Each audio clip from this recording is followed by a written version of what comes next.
ओम शांति। आज 24 मई 2024 की साकार मधुर महावाक्य है। आज शुक्रिया दिवस है। शुक्रिया दिवस पर परमपिता परमात्मा बाबा का शुक्रिया करेंगे, प्रकृति के पांचों तत्वों को शुक्रिया करेंगे, अपने इस शरीर को भी शुक्रिया करेंगे और सभी आत्माओं को दिल से शुक्रिया करेंगे। तो आज के मधुर महावाक्य में बाबा बोले, मीठे बच्चे, देही अभिमानी बाप तुम्हें देही अभिमानी भाव का पाठ पढ़ाते हैं। तुम्हारा पुरुषार्थ है देह अभिमान को छोड़ना। देही अभिमानी बाप तुम्हें देही अभिमानी भाव का पाठ पढ़ाते हैं। तुम्हारा पुरुषार्थ है देह अभिमान को छोड़ना। प्रश्न है, देह अभिमानी बनने में कौन सी पहली बीमारी उत्पन्न होती है? उत्तर है नाम रूप की। देह अभिमानी बनने से कौन सी पहली बीमारी उत्पन्न होती है? उत्तर है नाम रूप की। यह बीमारी ही विकारी बना देती है। इसलिए बाप कहते हैं आत्म अभिमानी रहने का प्रैक्टिस करो। इस शरीर से तुम्हारा लगाव नहीं होना चाहिए। देह के लगाव को छोड़ एक बाप को याद करो तो पावन बन जाएंगे। बाप तुम्हें जीवन बंध से जीवन मुक्त बनने की युक्ति बताते हैं। यही पढ़ाई है। ओम शांति। रूहानी बाप कह रहे हैं कि आत्म अभिमानी अथवा देही अभिमानी होकर बैठना है। किसको याद करना है? बाप को। शिवाय बाप के और कोई को याद नहीं करना है। जब बाप से बेहद का वर्षा मिलता है तो उनको याद करना है। बेहद का बाप आकर समझाते हैं देही अभिमानी भव, आत्म अभिमानी भव। देह अभिमान को छोड़ते जाओ। आधा कल्प तुम देह अभिमानी होकर रहे हो, फिर आधा कल्प देही अभिमानी होकर रहना है। सतयुग त्रेता में तुम आत्माभिमानी थे। वहाँ मालूम रहता है कि हम आत्मा हैं। अब यह शरीर बूढ़ा हुआ, इसको अब छोड़ते हैं। यह चेंज करना है सर्प के मिसाल। तुम भी पुराना शरीर छोड़कर दूसरे शरीर में प्रवेश करते हो, इसलिए तुमको अभी आत्माभिमानी बनना है। कौन बनाते हैं? बाप, जो सदैव आत्माभिमानी है। वह कभी देह अभिमानी बनते नहीं। भले एक बार आते हैं तो भी देह अभिमानी नहीं बनते, क्योंकि यह शरीर तो पराया लोन पर लिया हुआ है। इस शरीर से उनका लगाव नहीं रहता। लोन लेने वाले का लगाव नहीं रहता। जानते हैं यह तो शरीर छोड़ना है। बाप समझाते हैं कि मैं ही आकर तुम बच्चों को पावन बनाता हूँ। तुम सतो प्रधान थे, सो फिर तमो प्रधान बने हो। अब फिर पावन बनने के लिए तुमको अपने साथ योग सिखलाता हूँ। योग अक्षर ना कह याद, अक्षर कहना ठीक है। याद सिखलाता हूँ। बच्चे बाप को याद करते हैं। अभी तुमको भी बाप को याद करना है। आत्मा ही याद करती है। जब रावण राज्य शुरू होता है, तुम बच्चे देह अभिमानी बन पड़ते हो। फिर बाप आकर आत्माभिमानी बनाते हैं। देह अभिमानी बनने से नाम रूप में फंस पड़ते हो, विकारी बन जाते हो। नहीं तो तुम सब निर्विकारी थे। फिर पुनर्जन्म लेते लेते विकारी बन जाते हो। ज्ञान किसी को, भक्ति किसी को कहता है। ज्ञान किसको, भक्ति किसको कहा जाता है, यह तो बाप ने ही समझाया है। भक्ति शुरू होती है द्वापर से, जबकि 5 विकार रूपी रावण की स्थापना होती है। भारत में ही राम राज्य और रावण राज्य कहा जाता है, परंतु यह नहीं जानते हैं कि कितना समय राम राज्य और कितना समय रावण राज्य चलता है। इस समय सभी तमो प्रधान पत्थर बुद्धि हैं, पैदा ही भ्रष्टाचार से होते हैं। इसलिए इसको विशेष वर्ल्ड कहा जाता है। नई दुनिया और पुरानी दुनिया में रात दिन का फर्क है। नई दुनिया में सिर्फ भारत ही था। भारत जैसा पवित्र खंड कोई बन ना सके। फिर भारत जैसा अपवित्र भी कोई नहीं बनता। जो पवित्र वही फिर अपवित्र बनता है, फिर पवित्र बनता है। तुम जानते हो कि देवी देवताएं पवित्र थे, फिर पुनर्जन्म लेते लेते अपवित्र बन गए हैं। सबसे जास्ती जन्म भी यहीं लेते हैं। बाप समझाते हैं कि मैं बहुत जन्मों के अंत के जन्म भी अंत में आता हूँ। यह पहला नंबर ही 84 जन्म पूरे कर वानप्रस्थ में आता है, तब मैं प्रवेश करता हूँ। त्रिमूर्ति ब्रह्मा विष्णु शंकर भी है, परंतु किसी को मालूम नहीं है, क्योंकि तमो प्रधान है ना। किसकी बायोग्राफी का किसी मनुष्य मात्र को पता नहीं है। पूजा करते हैं, परंतु सब है अंधश्रद्धा। भक्ति को कहा जाता है ब्राह्मणों की रात, और सतयुग त्रेता है ब्राह्मणों का दिन। अब ब्रह्मा प्रजापिता है तो जरूर बच्चे भी होंगे ना। यह भी समझाया है, ब्राह्मणों का कुल होता है, डिनास्टी नहीं। ब्राह्मण है चोटी, चोटी भी देखने में आती है। फिर ऊंच ते ऊंच पढ़ाने वाला है परमपिता परमात्मा शिव। उनका नाम एक ही है, परंतु भक्ति मार्ग में अथाह नाम दिए। भक्ति मार्ग में चहचटा भबका बहुत हो जाता है। कितने चित्र, कितने मंदिर, यज्ञ, तप, दान, पुण्य आदि करते हैं। कहते हैं भक्ति से फिर भगवान मिलता है। किसी को मिलता है? बाबा पूछ रहे हैं, किसी को मिलता है? जो पहले पहले आते वही पहले पहले भक्ति शुरू करते हैं। जो ब्राह्मण सुदेवता बनते हैं वही आता राजा रानी प्रजा, तथा प्रजा सर्वगुण संपन्न 16 कला संपूर्ण निर्विकारी अहिंसा परमो देवी देवता धर्म था। तो बाबा क्या कह रहे हैं कि जो ब्राह्मण सुदेवता बनते हैं वही यथा राजा रानी तथा प्रजा सर्वगुण संपन्न 16 कला संपूर्ण निर्विकारी अहिंसा परमो देवी देवता धर्म था। भारत में एक आदि सनातन देवी देवता धर्म था, तब अथाह धन था। बाप याद दिलाते हैं, पहले पहले तुम देवी देवता धर्म वाले ही 84 जन्म लेते हो। सब नहीं लेते, है सिर्फ 84 जन्म। वह फिर कह देते हैं 84 लाख जन्म।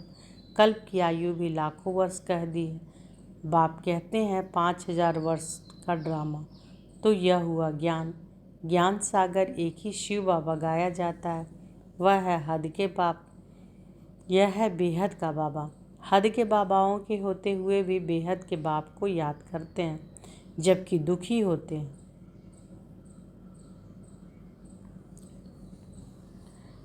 पुनर्जन्म लेते लेते पुरानी दुनिया तमो प्रधान बन जाती है, तब फिर बाप आते हैं।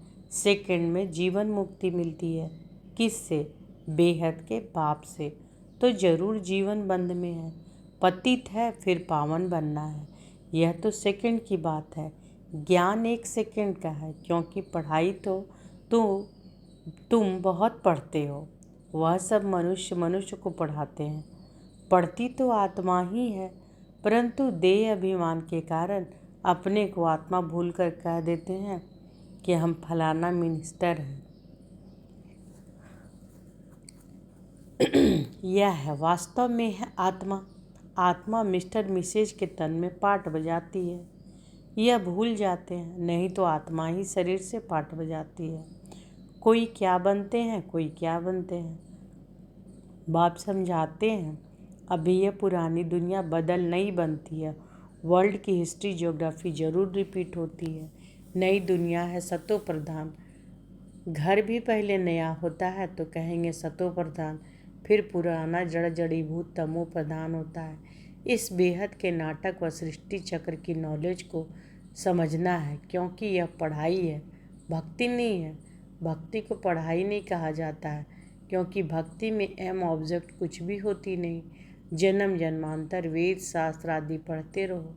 यहाँ तो दुनिया को बदलना है। सत्युग त्रेता में भक्ति नहीं, भक्ति शुरू होती है द्वापर से। तो यह बाप रूहानी बच्चों को बैठ समझाते हैं। इसको कहा जाता है रूहानी नॉलेज अथवा रूहानी ज्ञान। रूहानी नॉलेज कौन सिखलाएगा? सुप्रीम रूह यानी परमपिता ही सिखलाएगा। वह तो सभी का है ना। लौकिक बाप को कभी परमपिता नहीं कहेंगे, पारलौकिक को परमपिता कहा जाता है। वह है परम धाम में रहने वाले। बाप को याद भी करते हैं, हे गॉड, हे ईश्वर। वास्तव में उनका नाम है एक, परंतु भक्ति में अनेक नाम दे दिए। भक्ति का फैलाव बहुत है। वह सब है मनुष्य मत। अब मनुष्यों को चाहिए ईश्वरीय मत श्रीमत। श्री श्री 108 की तो माला बनती है ना, यह प्रवृत्ति मार्ग की माला बनती है। फिर पुनर्जन्म लेते लेते सीढ़ी उतरते इंसॉल्वेंट बन जाते हैं। बुद्धि इंसॉल्वेंट बन जाती है तो मनुष्य दिवाला मारते हैं। जो 100% सॉल्वेंट थे वो इस समय इंसॉल्वेंट है। बुद्धि का ताला लगा हुआ है। वह लॉक किसने लगाया? गोदरेज का ताला लग जाता है। भारत जितना नंबर 1 में था उतना और कोई खंड नहीं। भारत की बहुत महिमा है।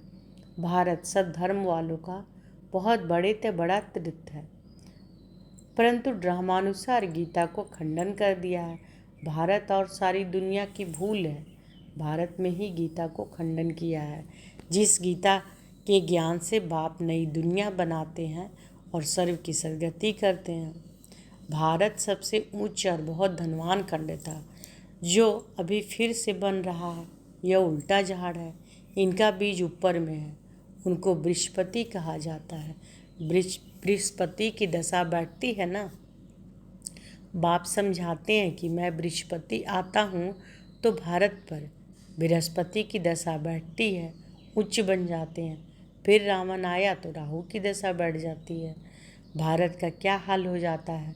वहाँ तो तुम्हारी आयु भी बड़ी रहती है क्योंकि पवित्र हो। आधा कल्प तुम 21 जन्म लेते हो, बाकी आधा कल्प में भोगी बनने में से आयु भी छोटी हो जाती है, तो फिर तुम 63 जन्म लेते हो। अभी बाप समझाते हैं सत्व प्रधान बनना है, इसलिए मामेकम याद करो। सब धर्म वाले इसमें तमो प्रधान है। तुम सभी को यह ज्ञान दे सकते हो। आत्माओं का बाप तो एक ही है। सब ब्रदर्स हैं क्योंकि हम आत्माएं एक बाप के बच्चे हैं।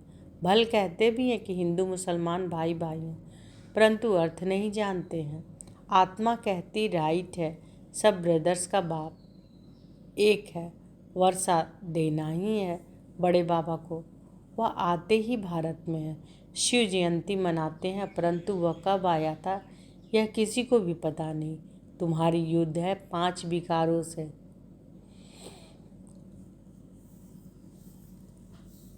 काम तो तुम्हारा नंबर 1 दुश्मन है। रावण को जलाते हैं, परंतु वह है कौन? क्यों जलाते हैं? कुछ नहीं जानते। द्वापर से लेकर तुम नीचे उतरते इस समय पतित बन गए हो। एक तरफ शिव बाबा को याद कर पूछते हो, दूसरी तरफ फिर कहते हैं कि यह सर्वव्यापी है, वह सर्वव्यापी है। तो बाबा क्या करें कि एक तरफ शिव बाबा को याद कर पूछते हो, दूसरी तरफ फिर कहते हैं कि यह सर्वव्यापी है। जिसने तुमको विश्व का मालिक बनाया उनको तुम माया के चक्र में आकर गाली देते हो। बाप कहते हैं मीठे बच्चों, तुम मुझे अनगिनत जन्मों में ले गए हो, मुझे कन कन में कह दिया है। यह भी ड्रामा बना हुआ है। बेहद के बाप की ग्लानि करते कितनी पाप आत्माएं बन गई हैं। रावण राज्य है ना, यह भी तुम जानते हो। इस समय सब भक्तियां हैं। सबकी सदगति करने वाला कौन है? सचखंड स्थापन करने वाला सबका बाबा है। रावण को बाबा नहीं कहा जाता। 5 विकार हर एक में है। विकार से पैदा होते हैं, इसलिए भ्रष्टाचारी कहा जाता है। देवताओं को कहा जाता है संपूर्ण निर्विकारी, अभी यह संपूर्ण विकारी। देवताएं जो पूज्य है वही फिर पुजारी बनते हैं। वह कह देते हैं आत्मा सो परमात्मा। बाप कहते हैं यह भूल है। पहले पहले तो अपने को आत्मा निश्चय करना है। हम आत्मा इस समय ब्राह्मण कुल के हैं, फिर देवता कुल में जाते हैं। यह ब्राह्मण कुल है, सर्वोत्तम कुल। ब्राह्मणों की डिनास्टी नहीं है, चोटी है ब्राह्मणों की। तुम ब्राह्मण हो ना। सबसे ऊपर में है शिव बाबा। भारत में विराट रूप बनाते हैं, परंतु उसमें न ब्राह्मणों की चोटी है न चोटियों ब्राह्मणों का बाप है। अर्थ कुछ नहीं समझते, त्रिमूर्ति का अर्थ भी नहीं समझते। नहीं तो भारत को कोट ऑफ आर्म्स त्रिमूर्ति शिव का होना चाहिए। अभी तो यह कांटों का जंगल है, तो जंगली जानवरों को कोट ऑफ आर्म्स बना दिया है। उसमें फिर लिखा है सत्यमेव जयते। सतयुग में तो दिखाते हैं कि शेर बकरी इकट्ठे जल पीते हैं, सत्यमेव जयते माना विजय। सब छिरखंड हो रहते हैं, लून पानी नहीं होते हैं। रावण राज्य में लून पानी, राम राज्य में छिरखंड हो जाते हैं। इनको ही कहा जाता है कांटों का जंगल। एक दो को पहला नंबर कांटा विकार का लगाते हैं। बाप कहते हैं काम महाशत्रु है, यह आदि मध्य अंत दुख देने वाला है, नाम ही है रावण राज्य। बाप कहते हैं कि इन 5 विकारों पर जीत पाकर जगत जीत बनो, यह अंतिम जन्म निर्विकार्य बनो। तुम तमो प्रधान पतित बने हो, फिर सतो प्रधान पावन बनो। गंगा कोई पतित पावनी नहीं है। शरीर का मैल तो घर में भी पानी से उतार सकते हो, आत्मा तो साफ नहीं हो सकती। भक्ति मार्ग में कितने ढेर के ढेर गुरु लोग हैं। सतगुरु तो एक ही है, सदगति करने वाला। सुप्रीम बाप भी है, सुप्रीम टीचर भी है, सुप्रीम सतगुरु भी है। वही तुमको सृष्टि के आदि मध्य अंत का नॉलेज बनाते हैं। अच्छा, मीठे मीठे सिकी लधे बच्चों प्रति माता पिता बाप दादा का याद प्यार और गुड मॉर्निंग। रूहानी बाप की रूहानी बच्चों को नमस्ते। हम रूहानी बच्चों की रूहानी माता पिता बाप दादा को याद प्यार गुड मॉर्निंग और नमस्ते नमस्ते नमस्ते। शुक्रिया बाबा, शुक्रिया। धारणा के लिए मुख्य सार पहला है, सतो प्रधान बनने के लिए शिवाय बाप के और किसी को भी याद नहीं करना है। देही अभिमानी बनने की प्रैक्टिस करनी है। सतो प्रधान बनने के लिए शिवाय बाप के और किसी को भी याद नहीं करना है। देही अभिमानी बनने की प्रैक्टिस करनी है। दूसरा, सबसे छिरखंड होकर रहना है। इस अंतिम जन्म में विकारों पर विजय प्राप्त कर जगत जीत बनना है। वरदान आज बाबा दिए हैं, बाप की छत्र छाया में सदा मौज का अनुभव करने वाली विशेष आत्मा भव। बाप की छत्र छाया में सदा मौज का अनुभव करने और कराने वाली विशेष आत्मा भव। जहाँ बाप की छत्र छाया है वहाँ सदा माया से सेफ है। छत्र छाया के अंदर माया आ नहीं सकती। मेहनत से स्वतः दूर हो जाएंगे, मौज में रहेंगे, क्योंकि मेहनत मौज का अनुभव करने नहीं देती। छत्र छाया में रहने वाली ऐसी विशेष आत्माएं ऊंची पढ़ाई पढ़ते हुए भी मौज में रहती हैं, क्योंकि उन्हें निश्चय है कि कल्प कल्प के विजयी हैं, पास हुए पड़े हैं। तो सदा मौज में रहो और दूसरों को मौज में रहने का संदेश देते रहो। यही सेवा है। स्लोगन है, जो ड्रामा के राज को नहीं जानता वही नाराज होता है। जो ड्रामा के राज को नहीं जानता है वही नाराज होता है। तो आज के मधुर महावाक्य में क्या बोले बाबा कि देही अभिमानी बाप तुम्हें देही अभिमानी भाव का पाठ पढ़ाते हैं। तुम्हारा पुरुषार्थ है देह अभिमान को छोड़ना।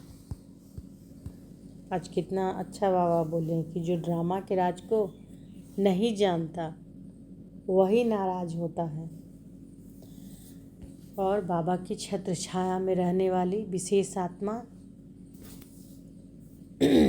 अनुभव करना है, कराना भी है कि बाप की छत्र छाया में सदा मौज का अनुभव करने और कराने वाली विशेष आत्मा भाव। अच्छा, शुक्रिया बाबा, शुक्रिया। ओम शांति।